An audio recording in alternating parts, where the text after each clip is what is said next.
Imagine करो एक गरीब लड़का एक छोटे से गांव में जो हर दिन 17 घंटे खेतों में काम करता है केवल एक वक्त के खाने के लिए। रहा नहीं जाता, तड़प ही ऐसी है ना।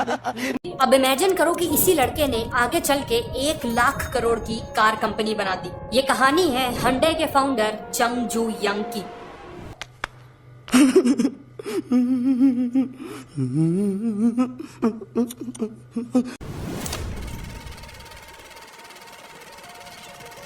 चंग जू यंग का जन्म 1915 में हुआ था कोरिया के एक छोटे से गांव में। उनका सपना था एक स्कूल टीचर बनने का, लेकिन फैमिली की फाइनेंशियल कंडीशन इतनी खराब थी कि वो खुद की एजुकेशन भी पूरी नहीं कर पाए। उन्हें बचपन में दिन रात अपनी फैमिली के साथ खेतों में काम करना पड़ता था, लेकिन इतनी मेहनत के बाद भी ऐसे कई दिन होते थे जब फैमिली के पास एक वक्त का खाना भी नहीं होता था। प्रॉपर कपड़े और मेडिकल केयर तो दूर की बात है। चंग को लकड़ियां बेचने के लिए कई बार पास के शहर जाना होता था। वहाँ उन्होंने देखा कि लोगों के पास सफिशिएंट खाना है और उन्होंने अच्छे कपड़े पहने हैं, वो भी बिना दिन रात खेतों में काम किए। ये सब देख के वो अपनी गरीबी और अपनी फार्म की लाइफ से फ्रस्ट्रेट होने लगे और अपने लिए भी एक बेटर जिंदगी चाहने लगे। एक दिन उन्होंने एक न्यूज़पेपर आर्टिकल में पढ़ा कि पास के एक शहर में एक बड़ा कंस्ट्रक्शन प्रोजेक्ट लग रहा है और उस प्रोजेक्ट के लिए वर्कर्स की जरूरत है। ये पढ़ते ही वो सोच में पड़ गए और उनकी धड़कनें तेज हो गई। और 1932 में 16 साल की उम्र में चंग ने एक चौंका देने वाला फैसला लिया। वो अपना घर छोड़कर शहर भागने वाले थे। एक रात चंग अपने एक दोस्त के साथ चुपके से शहर की ओर निकल पड़े।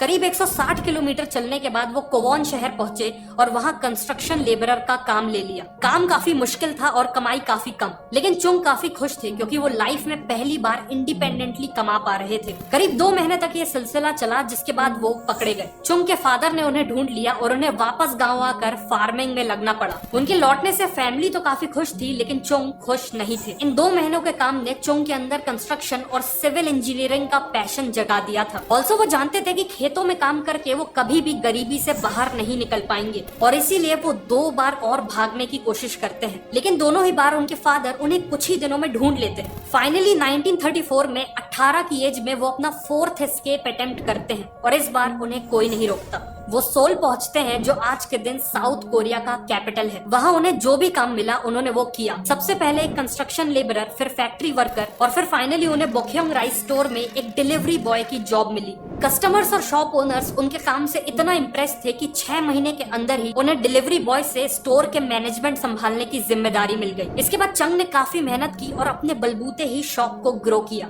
1937 में स्टोर के ओनर सीरियसली बीमार पड़ गए और उन्होंने एक सरप्राइजिंग फैसला लिया। चंग की मेहनत को देखते हुए उन्होंने स्टोर को चंग के हवाले कर दिया। 22 साल की उम्र में चंग अब एक एम्प्लॉय से बिजनेस के ओनर बन चुके थे। अगले 2 सालों में चंग ने और मेहनत की, मार्केट में ट्रस्ट और रेपुटेशन बिल्ड की, जिससे बिजनेस तेजी से ग्रो हुआ। एवरीथिंग वाज गोइंग वेल कि तभी एक ट्रेजेडी हो गई।